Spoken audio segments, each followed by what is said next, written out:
भाई लोगों एवं बहनों, आप सभी लोगों का स्वागत है इस वीडियो में। पूरे विश्व भर से, पूरे दुनिया में, पूरे ब्रह्मांड में किसी भी स्थान से, किसी भी जगह से मुझे देख रहे और सुन पा रहे सभी भाइयों का और बहनों का इस वीडियो में आने के लिए सबसे पहले मैं स्वागत करता हूं। दोस्तों, आप सभी को बता दूं, जैसा कि मैंने आप लोगों को बताया था, इंडिया देश के अंदर जो निमसेट का नोटिफिकेशन था, जो कि इस बार 2024 के लिए एमसीए कोर्स के लिए, बेसिकली आप लोग अगर एमसीए कोर्स करना चाहते हो इंडिया देश में, खासकर एनआईटी से, नेशनल इंस्टीट्यूट्स ऑफ टेक्नोलॉजीज से, अगर आप लोग एमसीए कोर्स करना चाहते हो 2024 ईयर में, जो कि 2 साल 3 साल होता है, किसी कॉलेज में 2 साल, किसी में 3 साल, यानी कि किसी में 2 सेमेस्टर और किसी में 4 और किसी में 6, इस तरीके से इसका कोर्स का डिवीजन होता है। तो आपको बता दूं दोस्तों, अगर आप लोग इंडिया देश में किसी भी स्टेट में, किसी भी यूनियन टेरिटोरी में, कहीं पर भी रहते हो, आप लोग ऑल इंडिया इस एडमिशन के लिए एलिजिबल होते हो। आप लोग निमसेट एक एग्ज़ाम होता है, उसको निकाल कर आप एनआईटीज़ में एमसीए कोर्स के लिए एडमिशन ले सकते हैं। वो अपने अपने इंस्टीट्यूट अपने अपने कट ऑफ निकालते हैं, उसके बाद लोगों को एडमिशन देते हैं और फिर उस एडमिशन के बिहाफ पर वो लोग 2-2 3-3 साल उस कोर्स को पढ़ते हैं, उस डिग्री के लिए उस क्वालिफिकेशन को लेते हैं। तो ये सब इसलिए बता रहा हूँ दोस्तों, क्योंकि आप लोगों का जो निमसेट 2024 का फॉर्म है वो आज से चल लाइव हो गया है। बेसिकली आज से वो चालू हो चुका है। ये फॉर्म चलेगा आप लोगों का पूरा 20 अप्रैल तक फॉर्म चलना है इसको। मतलब करीबन आप लोगों को 45 डेज से लेकर 50 डेज के करीबन लोगों को फॉर्म भरने के ही मिले हैं। यानी करीबन लोगों को 50 दिन के करीबन लोगों को फॉर्म भरने का समय मिला है निमसेट 24 के लिए। इसका एग्ज़ाम बताया जा रहा है भाई जून में हो जाएगा, ठीक है। इस बार का एग्ज़ाम आप लोगों का जून में होगा। इसकी डेट आ चुकी है, मैंने आपको सारी चीज़ें क्लियर करी थी कि भाई निमसेट 24 वालों का क्या एलिजिबिलिटी है।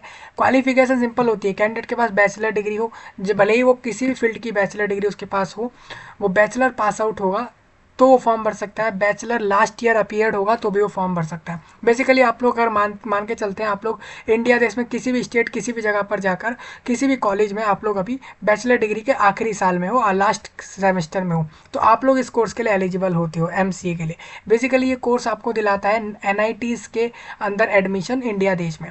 अब एनआईटीज़ में भी सिर्फ 9 से 11 ही एनआईटी हैं जो कि अपने वहाँ पर एडमिशन देती है इस कोर्स के लिए। इस साल सिर्फ इतनी ही एनआईटी आप लोगों को एडमिशन देंगे। टोटल जो सीट है वो 1000 है। सिर्फ 1000 लोगों को एडमिशन मिलता है इंडिया, पूरे इंडिया देश में आपके निमसेट एग्ज़ाम निकालने के बाद, ठीक है। तो अगर आप लोगों को इन 1000 लोगों में आना है तो फॉर्म भर देना। मैं इस वीडियो में फॉर्म भरने का प्रोसेस दे रहा हूँ निमसेट के लिए। अब निमसेट के लिए डिटेल्ड सिलेबस क्या है, एग्जाम पैटर्न क्या है, मार्किंग कैसे होती है, सारी चीज़ें मैंने आपको बताई थी। निमसेट एक एडमिशन एग्जाम है एमसीए कोर्स के लिए इंडिया देश में, सिर्फ एनआईटीज़ के लिए, ठीक है। एनआईटी वाले अपना करा रहे हैं ये अपने वहाँ पर ही एडमिशन देने के लिए, ठीक है। तो आप ये इसको दे सकते हो। अगर बात करें तो हर साल लगभग 30 to 35,000 के करीब, 30 से 35 हज़ार लोग इस एग्ज़ाम को देते हैं सिर्फ 1000 सीट के लिए। यानी 30 टाइम्स लोग इस एग्ज़ाम को देते हैं, जितनी सीट है उसके तो 30 टाइम लोग इस एग्ज़ाम को देते हैं। मैं फॉर्म भरवा रहा हूँ, इस वीडियो में समझ लें। ये वेबसाइट का लिंक है, नोटिफिकेशन आपको पहले ही बता दिया था। अप्लाई लिंक वीडियो के नीचे मिल जाएगा, वहाँ से जाकर अप्लाई कर लेना। 24 वालों का, ठीक है। 23 वालों का भी करवाया था मैंने, याद हो तो 24 वालों को आपको देखना होगा। यहाँ पर रजिस्ट्रेशन लिंक है, अप्लाई लिंक है, एप्लीकेंट लॉगिन है। तो लॉगिन तभी करते हैं जब रजिस्ट्रेशन हो जाता है। तो पहले हम रजिस्ट्रेशन करेंगे। सबसे पहले आप देखिए इंपॉर्टेंट डेट, ये नोटिफिकेशन आज से 5 दिन पहले आया था और इसका फॉर्म जो आपका चालू हुआ है रजिस्ट्रेशन का, ठीक है। Opening date of online registration ये आप लोगों का कल से 5 तारीख में रजिस्ट्रेशन चालू होगा। मतलब ये कल से ही फॉर्म चालू हो चुका है। और जैसा कि लिखा है कि लास्ट इसमें फॉर्म जो जमा होगा, ये 23 वालों का नोटिस खुल गया है। ये गलत फाइल खुल गया हमारे पास। ये देखिए, ये 24 वाला है, हम इसको डिस्कस कर रहे हैं, ठीक है। वो 23 वाला आ गया था अभी, आप यहाँ देख सकते हैं। तो यहाँ देखिए, आप लोगों को दिखेगा यहाँ पर पूरा नोटिफिकेशन है। इसके अंदर आप देख सकते हो 20 अप्रैल तक आप फॉर्म भर सकते हो। आज से 6 मार्च से फॉर्म इसका चालू हुआ है भरने के लिए ऑनलाइन में, ठीक है। फीस होती है इसकी अलग अलग चार्जेस होते हैं। एससी एसटी अलग अलग वर्ग वाइज लोगों से फीस चार्ज होती है इस फॉर्म की, ठीक है।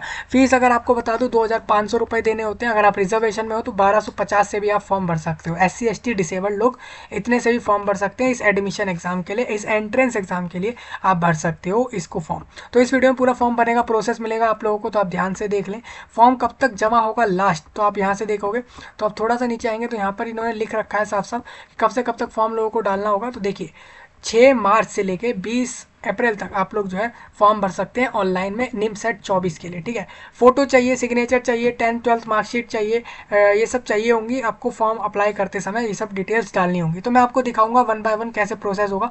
और एक बार लोग 23 वाला भी देख सकते हैं वीडियो, 23 वालों को भी मैंने इस बार वो जो पिछली बार वाला था वो दिया था। ये ऑल इंडिया एग्जाम होता है दोस्तों, पूरे इंडिया के किसी भी कोने से किसी भी जगह से आके आप लोग इस एग्जाम को दे सकते हो। आपके ही शहर में आसपास एरियाओं में इसका एग्जाम सेंटर होता है। ठीक है, ऐसा नहीं है कि दिल्ली वाले को जो है कर्नाटका जाना पड़ रहा है एग्जाम देने, ऐसा नहीं होगा, उसको दिल्ली में ही सेंटर मिल जाएगा इस एग्जाम का। इस तरीके से हो जाता है।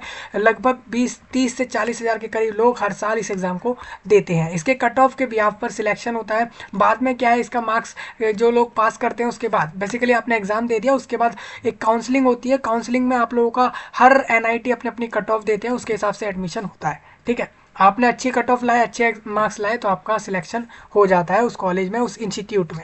ठीक है भाई, तो वो चीज़ें हैं। तो आप ये पूरा नोटिस आप समझ सकते हैं, नोटिफिकेशन आपसे पहले ही डिस्कस हो चुका है। इस वीडियो में पूरा फॉर्म भरने का प्रोसेस मिलेगा। तो हम डायरेक्ट चल रहे हैं, रजिस्ट्रेशन पे क्लिक कर रहे हैं तो हम यहाँ आ जाएंगे। आप देख सकते हो 2024 वालों का हम रजिस्ट्रेशन कर रहे हैं। बेसिकली हम फॉर्म भरेंगे इधर पूरा, तो आप यहाँ से सारा कुछ समझ सकते हो। सबसे पहले आप देखिए यहाँ पर लिखा है, इन्होंने बोला है कि भाई सारी डिटेल सही से पढ़ ली आपने, उसके बाद ही फॉर्म भरना, पहले अपनी डिटेल सारी पढ़ लो नोटिफिकेशन को। तो मैंने बोला मैंने पढ़ लिया है। अब रजिस्टर करना है हमें टू गेट यूज़र आईडी, तो हमें यहाँ पर अपना नाम देना होगा। जैसा आप देख सकते हो मैंने यहाँ से नाम डाल दिया है। ठीक है, अब इसी तरीके से डेट ऑफ बर्थ बोल रहे हैं तो डेट ऑफ बर्थ डाल देते हैं।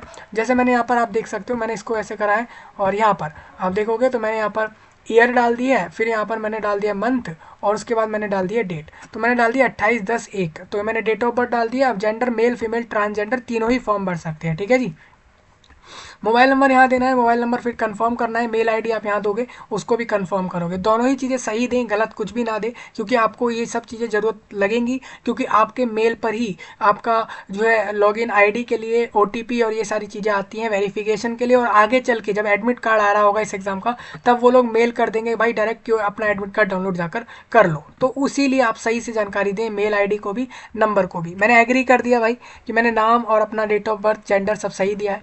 चलिए फिर उसके बाद हमें यहाँ पर डालना है, ये जो नंबर लिखा हुआ है इसको हम ऐसे के ऐसे ही डाल देंगे जैसा कि यहाँ पर लिखा आ रहा है। ठीक है, देख सकते हो। फिर मैंने इसको वेरीफाई कर दिया। आप देख सकते हैं यहाँ पे लिखा आ गया कि मेरा नाम, यहाँ पर SORAV सौरभ लिखा आ चुका है। उसके बाद mobile number, date of birth, ये सारी चीज़ें लिखी आ गई हैं। ठीक है, मेरे को इसको कंफर्म करना है कि मैंने जो भी दिया है सही है, और मेरे हिसाब से सब कुछ सही है, मुझे इसमें कुछ भी बदलना नहीं है। ठीक है, आप देख सकते हो। आपको ओके करेंगे तो ओके करने के बाद आप इसमें चेंज नहीं कर सकते हो।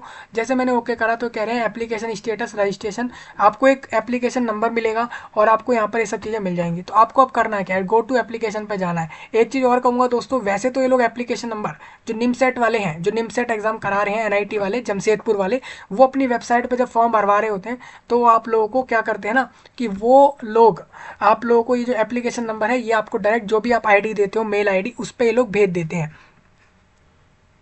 लेकिन मान लो कि आपको इन्होंने मेल आईडी पे आपके नहीं भेजा एप्लीकेशन नंबर, तो ऐसे में आप लोग इसकी फ़ोटो भी ले लें।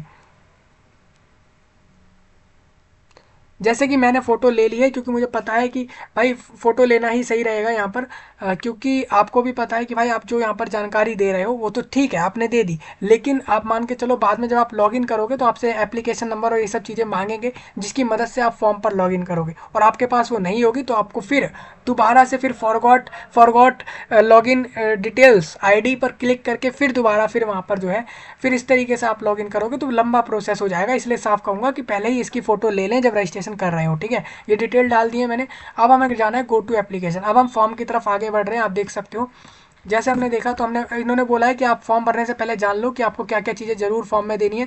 जैसे कि फ़ोटो, अपना सिग्नेचर, अपना फ़ोटो आईडी, मतलब कि आधार कार्ड, पैन कार्ड, कोई भी एक आईडी, 10th का मार्कशीट, 12th का मार्कशीट, फाइनल ईयर का मार्कशीट। फाइनल ईयर मार्कशीट कौन सा होता है, जैसे मान के चलो कोई कैंडिडेट अभी LLB कर रहा है, ठीक है, लॉ कर रहा है, तो वो भी एलिजिबल है इस पर, LLB वाला भी एलिजिबल है, और BBA वाला भी इसमें एलिजिबल होता है। याद रखना है, अगर कोई BBA वाला MCA के लिए फॉर्म भर रहा है तो मैं उससे यही कहूँगा कि भाई आप अपने आप जैसे आप लास्ट ईयर में हो बैचलर में, तो आप अपने लास्ट ईयर का मार्कशीट लगाओगे।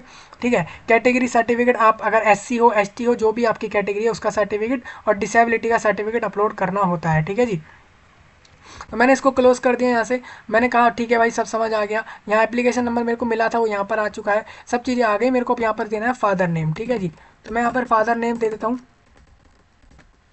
फिर ये कहते हैं जेंडर, जेंडर यहाँ पर वही रहेगा जो पहले मैंने रजिस्ट्रेशन में दिया था। अब कैटेगरी आप ओपन, ओपन मतलब जनरल वाले जो लोग होते हैं वो ओपन डालते हैं, ईडब्ल्यूएस वाले ये डालेंगे। मैं आपसे कहूँगा गलती मत करना, ईडब्ल्यूएस सर्टिफिकेट हो तभी ईडब्ल्यूएस डालना, या फिर ईडब्ल्यूएस सर्टिफिकेट पर टिक कर रहे हो ना तो याद रखना फॉर्म के अंदर ईडब्ल्यूएस सर्टिफिकेट आपसे मांगेंगे।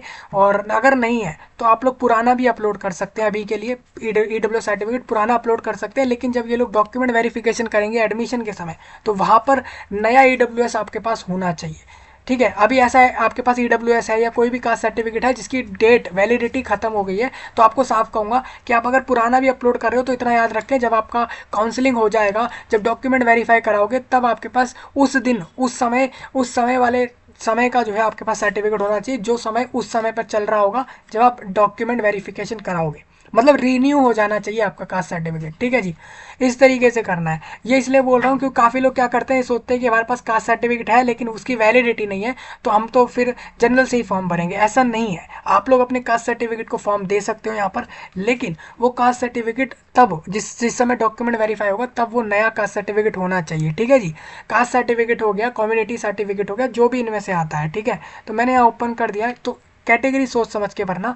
एप्लीकेंट फोटो आईडी आप आधार कार्ड दे सकते हो। आधार कार्ड को आप किस में डालोगे, बेसिकली यहाँ पर आप देख सकते हो voter ID, passport, pan card, photo pasted centralized bank passbook, इनमें से किसी को भी दे सकते हैं। कोई कह रहा है कि मेरे पास तो आधार कार्ड है, तो मैं कहूँगा भाई आधार कार्ड है तो उसको छोड़ो, इनमें से अगर आपके पास कुछ है, पैन कार्ड है, पासपोर्ट है, इनमें से कुछ है तो आप दो। जैसे आपके पास photo pasted centralized bank passbook, मतलब कि आपके पास बैंक अकाउंट है आपका किसी भी बैंक में, पीएनबी में हो सकता है, एचडीएफसी, किसी भी कंपनी के बैंक में आपका अकाउंट हो सकता है, पर प्राइवेट में भी हो सकता है, गवर्नमेंट में भी हो सकता है। अगर मान लो गवर्नमेंट बैंक के अंदर आपका अकाउंट है तो आपको उस अकाउंट की पासबुक लेनी है अपनी, उसकी उसमें आपकी फ़ोटो होनी चाहिए पासबुक के अंदर, ठीक है। तो वो आप लोगों को वो वाली आईडी भी आप यहाँ से दे सकते हो या फिर इनमें से कुछ भी दे सकते हो, ठीक है। तो मैंने यहाँ पर टिक कर दिया ड्राइविंग लाइसेंस कि मेरे पास ये है, और मैंने उसका एक नंबर, ड्राइविंग लाइसेंस का नंबर मेरा ये है, मैंने इसको दे दिया। मैं डिसेबिलिटी में नहीं हूँ, मैंने नो कर दिया। कॉन्टैक्ट डिटेल में कह रहे हैं आपने नंबर दिया, ठीक है, एक दूसरा नंबर भी दे दो। मैंने कहा मुझे नहीं देना, तो मैं नहीं दूंगा क्योंकि यहाँ पर ज़रूरी नहीं है, लेकिन मोबाइल नंबर तो ज़रूरी है, ईमेल आईडी ज़रूरी है। जैसे आप फॉर्म भर रहे हो तो आप यहाँ पर स्टार देखोगे, स्टार वाली चीज़ें वो होंगी जो आपको ज़रूर देनी है, बाकी चीज़ें वो होती हैं जिसको आप लोग खाली जो है वो छोड़ सकते हैं, ठीक है जी। हाँ, तो स्टार वाली जिन पे भी स्टार लगा हुआ है वो ज़रूर भरना है, बाकी सब छोड़ सकते हैं आप लोग। अब ये कह रहे हैं अल्टरनेट ईमेल आईडी मुझे नहीं देना, तो मैंने इसको छोड़ दिया है, ठीक है। उसके बाद एड्रेस डिटेल आप देखोगे, यहाँ पे आपको एड्रेस देना होगा, तो मैंने यहाँ पर एड्रेस दे दिया A14 मयूर विहार, ये दिल्ली स्टेट में एक जगह है मयूर विहार, मैंने वहाँ का पूरा एड्रेस दे दिया। और एरिया विलेज एरिया आपको बताना होगा, तो मैंने बोल दिया भाई, मैंने यहाँ पे बोल दिया हनुमान एरिया का नाम मैंने दे दिया। स्टेट बता दिया। सिटी आपको बतानी होगी, जैसे कि आप सिटी यहाँ पर ऑप्शन में देखोगे तो दिल्ली के अंदर आपको दिख जाएंगी south Delhi, south east Delhi, south west Delhi और वेस्ट दिल्ली, ये सब दिख जाएंगे। अगर इनमें से नहीं आता आपको कोई एरिया तो अदर क्लिक करके बता सकते हैं एरिया कौन सा है, ठीक है। तो मैंने यहाँ पर टिक कर दिया, जैसे कि यहाँ पर वेस्ट दिल्ली पे टिक कर दिया, ठीक है। अब यहाँ पर देख सकते हो वेस्ट, साउथ वेस्ट, और पिन कोड यहाँ डला आ गया है।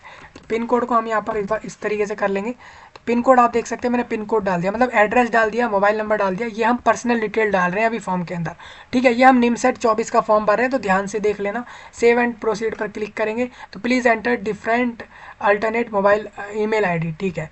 ये कह रहे हैं कि भाई अपनी एक जो है अल्टरनेट ईमेल आईडी जो है अपनी ज़रूर दो, या हमसे अल्टरनेट ईमेल आईडी ज़रूर मांगेंगे, ये कह रहे हैं कि आपको देनी ज़रूरी है। तो हम एक बार यहाँ पर दे देते हैं, ठीक है। तो मैं आप देख सकते हो मैं यहाँ पर अपनी अल्टरनेट ईमेल आईडी यहाँ पर दे रहा हूँ।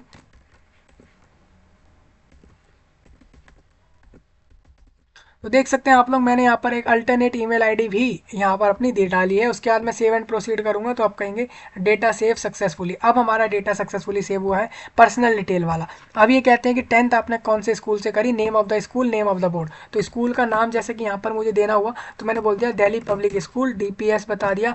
नेम ऑफ बोर्ड मैंने कह दिया CBSE बोर्ड। आपका अगर MP बोर्ड रहा हो तो MP बोर्ड का नाम डाल दो, महाराष्ट्र बोर्ड रहा हो तो महाराष्ट्र बोर्ड, गुजरात बोर्ड, कोई सा भी बोर्ड रहा हो वो यहाँ डाल देना, ठीक है। 10th क्लास आपने पास करी, वो कौन से साल में करी, तो मैंने बोला 18 ईयर में, 2018 के समय पे।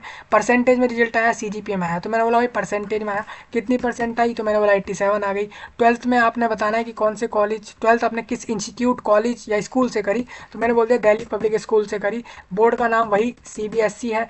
उसके बाद पासिंग, आपने 12th क्लास पास कौन से साल में करी वो बताना है। परसेंटेज में रिजल्ट आया तो परसेंटेज में या जिसमें भी रिजल्ट आया वो आपको यहाँ से दे देना है, ठीक है जी।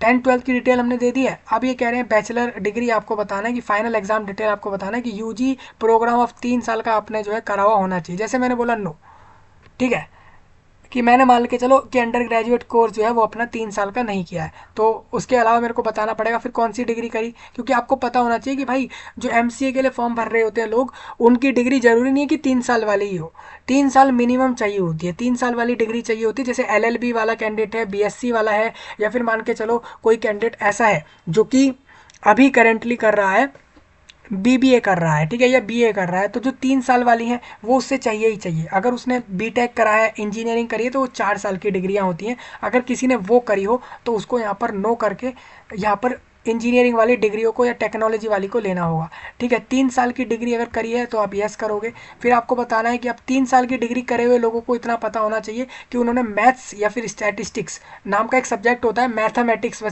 बेसिकली मैथमेटिक्स जो सब्जेक्ट 11th-12th में चल रहा होता है स्कूल में, वही कॉलेज में आके स्टैटिस्टिक्स जो मीन मीडियन मोड होता है वही डिटेल्ड में सारा चला जाता है, उसको स्टैटिस्टिक्स नाम से एक सब्जेक्ट होता है आपके कोर्स के अंदर। अगर आपने वो कराओ तो आपको बताना है, नहीं तो आपको ये बताना है both as one of the subject of UG program, ठीक है। तो आपको ये बताना होगा कि मान के चले आपने जो अंडर ग्रेजुएट करा है उसमें आपने अपना जो मैथ्स सब्जेक्ट जो है, या फिर आपने मैथ्स सब्जेक्ट या फिर स्टैटिस्टिक्स कोई भी एक या फिर दोनों आपने जो है एक सब्जेक्ट के तौर पे पढ़े हैं या नहीं पढ़े हैं अपने बैचलर डिग्री में, वो आपको बताना है। जैसे मैंने मान के चलो नो करा, तो कह रहे हैं कि आप एलिजिबल नहीं हो। क्यों एलिजिबल नहीं हो? क्योंकि आप लोगों के निमसेट एग्जाम में मैथ्स आती है एग्जाम में, ठीक है, तो इस वजह से लोग मैथ कंपलसरी रखते हैं इधर आप लोगों के लिए। तो मतलब किसी ने भी कोई सा भी जो है डिग्री कोर्स किया है, ग्रेजुएशन किया है, किसी भी फील्ड से किया, और अगर उसने वहाँ पर अपने कोर्स के अंदर अगर उसने मैथ्स या स्टैटिस्टिक्स नहीं पढ़ा है, कोई भी एक सब्जेक्ट नहीं पढ़ा है, तो वो एलिजिबल इस पर नहीं है। तो मैंने यस कर दिया, हाँ मैंने मैथ्स पढ़ा है, दोनों ही पढ़े हो या कोई भी एक भी पढ़ा है तो ठीक है।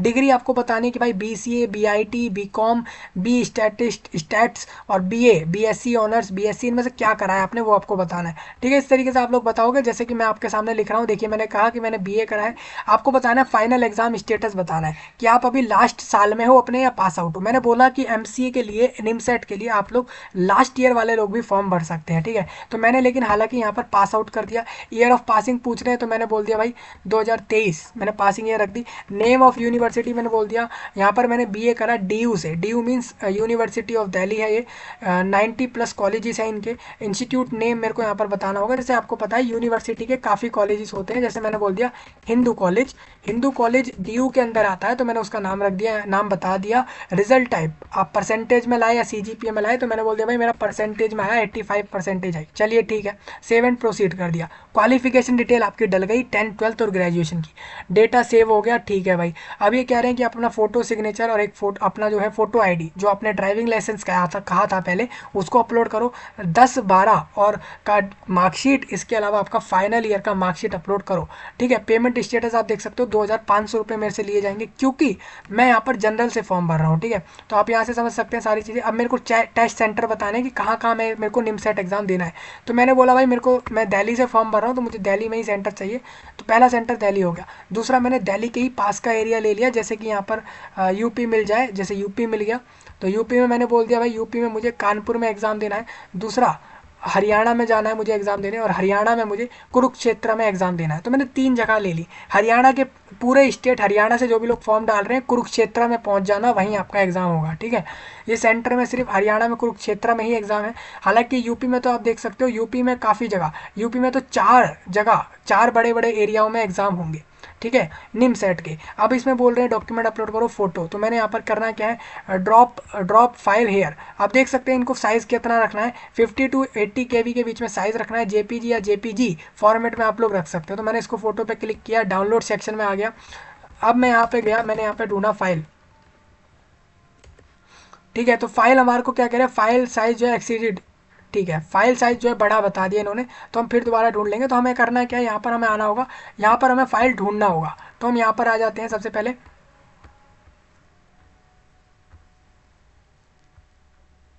ठीक है, तो मैंने ये वाला फाइल ले लिया, जैसे कि आप देख सकते हो, उसको मैंने ओपन किया।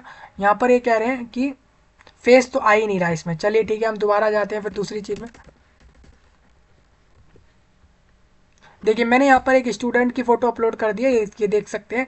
आप लोगों को पता होगा ये कौन है स्टूडेंट। तो मैंने यहाँ पर एक स्टूडेंट की फ़ोटो डाल दी है, फ़ोटो इसमें दिख भी रही है। ठीक है, तो इस तरीके से हमारी फ़ोटो सक्सेसफुली अपलोड हो गई है।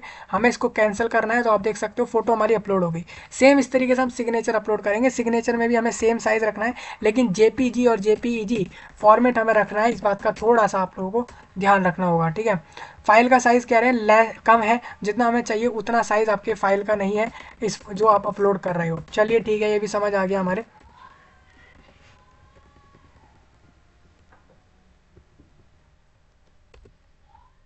तो देखिए सिग्नेचर वन नाम से एक फाइल है हमारे पास, सिग्नेचर का ही आप देख सकते हो साइन है, हमने इसको अपलोड कर दिया। इस साइज के बीच में भी है, और जेपीजी और जेपीजी में से ये एक फॉर्मेट है, जेपीजी फॉर्मेट है ये। फोटो सिग्नेचर अपलोड हुआ, फोटो आईडी अपलोड करना है। फोटो आईडी में आप लोग देख सकते हो यहाँ पे साइज उन्होंने लिखा है 50 से 80 केबी के बीच में। जेपीजी और जेपीजी दोनों ही फॉर्मेट इसमें अलाउड है। ठीक है, तो फोटो आईडी इन्होंने दोबारा से बोला, तो फोटो आईडी के लिए अब फिर से मैं क्या करता हूँ, वही वाले जो आपका फोटो अपलोड किया था उसी को यहाँ पर जो है इस तरीके से अपलोड कर देता हूँ। आप देख सकते हो ये अपलोड कर दिया हमने फोटो आईडी की जगह। ठीक है, आपको एक्चुअल आईडी ही अपलोड करनी है। अब ये कहते हैं कि आप पीडीएफ या किसी भी जेपीजी और जेपीईजी किसी भी फॉर्मेट में रख सकते हो, आपको 10th के मार्कशीट को अपलोड करना है। अब बात ही आती है, लोग कहेंगे पीडीएफ जेपीजी जेपीईजी होता क्या है। बेसिकली आप देखोगे कोई आपको फाइल भेज रहा है, कोई व्हाट्सअप से भेज रहा है, कोई यूट्यूब से भेज रहा है, कोई शेयर इट से भेज रहा है, कोई किसी भी ऑप्शन से आपको फाइल भेज रहा है, इंस्टाग्राम से भेजे, कहीं से भी भेजे, तो कहीं से भी उठाकर कोई इंटरनेट से आपको फाइल भेजेगा, तो फाइल के एंड में ना यहाँ पर कुछ लिखा होगा, उसमें लिखा होगा .pdf.jpeg, कुछ इस तरीके से लिखा होगा, तो वही उसका एक्सटेंशन होता है, वो इसका फाइल फॉर्मेट होता है। आपको इसके बारे में ज़्यादा नहीं जानना। अगर आपको इसमें ऐसा करना है, आपका फाइल अगर मान के चलो पीएनजी में है और आपको उसको पीडीएफ में लाना है, तो उसके लिए मैंने वीडियो दिया था आप लोगों को कि भाई फाइलों के साइज़ कैसे आपस में चेंज करते हैं और कैसे फाइलों को हम रिड्यूस और कंप्रेस करते हैं, तो उसका वीडियो आप देख सकते हो। ठीक है भाई, चलिए हम यहाँ आ जाते हैं। अब हम पीडीएफ के अंदर ही अपलोड कर सकते हैं करना चाहें तो, लेकिन मैं पीडीएफ नहीं, मैं इसी को उठाकर यहाँ पर अपलोड कर देता हूँ। यही फोटो मैंने कैंडिडेट का अपलोड कर दिया इधर 10th के मार्कशीट में। ठीक है, आपको क्या करना है, 10th के मार्कशीट को ही अपलोड करना है, 12th के मार्कशीट को ही अपलोड करना है। जो चीज़ें मांगी जाए उसी को अपलोड करें, ऐसे कोई और चीज़ अपलोड ना करें। अब फाइनल ईयर मार्कशीट, अब बात आती है फाइनल ईयर मार्कशीट में। जैसा कि आप देखोगे मैंने अपने रिजल्ट में बोला कि भाई मैं पास आउट हूँ अपने बैचलर कोर्स में, जो मैंने करा है बीए पास आउट हूँ मैं, तो पास आउट हूँ तो इसका मतलब मैं मार्कशीट दे सकता हूँ। अगर मैं अपीयर्ड होता तो मेरे को ये मार्कशीट नहीं मांगते। ठीक है, तो ये लोग मेरे से अपीयरिंग वालों से मार्कशीट नहीं मांगते। बेसिकली अगर मांगते भी तो कहते हैं कि भाई चलिए ठीक है सेकेंड ईयर मार्कशीट दे दो। अगर ऐसा कुछ आ जाता अगला आप लोगों के लिए, अगर आप लास्ट साल में हो तो आपसे सेकेंड ईयर का मार्कशीट मांग लेंगे, या तो वो नहीं भी मांगेंगे, ऐसा भी हो सकता है। तो या तो मैं पास आउट हूँ तो मेरे को यहाँ पर सर्टिफिकेट देना होगा, तो मैंने यहाँ पर दे दिया इस तरीके से। ये देखिए यहाँ पर ये आ चुका है। अब देखेंगे आप, ये सारी फाइलें अपलोड हो गई हमारी। ठीक है, फीस हमें 2500 रुपये का पे करना होगा। मैंने इसको टिक करना है। इसके बाद मेरे को ये जो लिखा हुआ है के और 6 जो नंबर लिखा है, इसको मेरे को ऐसे कैसे डालना है। अब मेरे को प्रीव्यू करना है, जमा करना है, तो मैंने बोल दिया मुझे सबमिट करना है। ठीक है, तो कह रहे हैं please view uploaded image before submit. ठीक है, तो मेरे को अपनी फ़ोटो जो मैंने अपलोड करी यहाँ पर, ये कैंडिडेट की फ़ोटो आप देख सकते हो, ये मेरे को देख लेना है कि बिल्कुल क्लियर फेस और सब कुछ आ चुका हो, तो सही से अपलोड हुई है हमारी ये फ़ोटो, हमने इसको देख लिया। उसके बाद हम आगे बढ़े और हमने इसके बाद सबमिट पर टिक करा। तो अब कह रहे हैं सिग्नेचर को भी व्यू करो, मतलब कहना यही है कि ये आपसे हर डॉक्यूमेंट व्यू करवाएंगे। तो इस तरीके से आप देख सकते हो ये सिग्नेचर हमारा आ चुका है। हम यहाँ पर फोटो आईडी को व्यू कर लेते हैं। इसके बाद हम यहाँ पर आ जाते हैं, मार्कशीट को भी व्यू कर लेते हैं। सब चीज़ों को आपको ऐसे इस तरीके से बस व्यू कर लेना है, बस ऐसे एक बार में देख लेना है। मैंने सारी चीज़ें देख ली, अब मैं सबमिट पे टिक करता हूँ। ठीक है, तो are you want to submit, मैंने बोला हाँ भाई सबमिट करना है। किसी को कुछ देखना हो सारी डिटेल में तो पहले प्रीव्यू करके सब देख लेना। ठीक है, मैंने यहाँ पर ओके कर दिया। अब मेरा फॉर्म तो जमा हो गया, बेसिकली अब पेमेंट रह गई। तो पेमेंट में आपको पता है 2500 रुपये मेरे यहाँ पर लगेंगे। Debit card, credit card, QR code scan, UPI किसी से भी मैं कर सकता हूँ। तो मैंने बोला मेरे को क्यूआर कोड स्कैन से करना है, तो मैंने क्यूआर कोड पे गया, क्लिक करा, भीम यूपीआई का ऑप्शन मिल रहा है, मेक पेमेंट पर टिक करा। 2500 रुपये चार्ज होंगे, प्रोसीड विद पेमेंट पर टिक करा। अब ये कह रहे हैं आप यहाँ पर आ जाओगे। देखिए ये क्यूआर कोड आपके सामने आ गया, मैंने क्यूआर कोड का ऑप्शन लिया है। आप किसी से भी पेमेंट करो, क्रेडिट कार्ड, डेबिट कार्ड, आपकी मर्जी। तो मैंने इसको स्कैन करना है अपने मोबाइल मोबाइल से या किसी भी चीज़ से, उसके बाद पेमेंट कर देना है। मेक पेमेंट पे फिर टिक करके मेरे को पेमेंट कर देना है। पेमेंट हो जाने के बाद मेरे को फिर उसके बाद आ जाएगा एक ऑप्शन, जैसे यहाँ पर मेक पेमेंट पे आ रहा है ना, इसी तरीके से आपको लिखा आएगा एक साइड में एक ऑप्शन लिखा आएगा प्रिंट फॉर्म। उस पर टिक करोगे आपका फॉर्म आपके पास डाउनलोड हो जाएगा। तो निम सेट के लिए इस तरीके से फॉर्म भरना है 24 वालों को, तो इस तरीके से भर लेना। समझ आ जाए तो पूरे विश्व भर में शेयर कर देना, इंडिया के एक एक गली मोहल्ले तक इस जानकारी को पहुंचा देना। मैं आपसे मिलूंगा जल्द ही, तब तक के लिए आप सभी का धन्यवाद।